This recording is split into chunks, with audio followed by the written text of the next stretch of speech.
দেখো, আমি যে কথাটা বলবো সেটা হয়তো বলাটা খুব সহজ, কিন্তু করাটা ততটাই কঠিন। আর সেই কথাটা হলো যে লাইফে যাই হয়ে যাক, কোনো কিছুতে কখনো টেনশন নিও না। এটা নিজেকে নিয়েই হোক বা নিজের কাছের মানুষকে নিয়ে হোক বা বাইরের কোনো মানুষকে নিয়ে।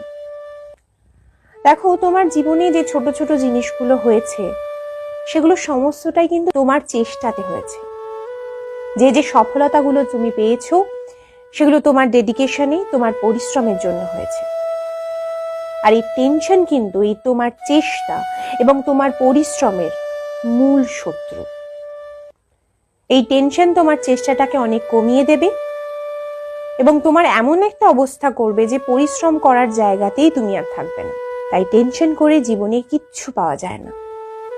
পরিশ্রম করো এবং চেষ্টা করে যাও তোমার লক্ষ্যে পৌঁছানোর।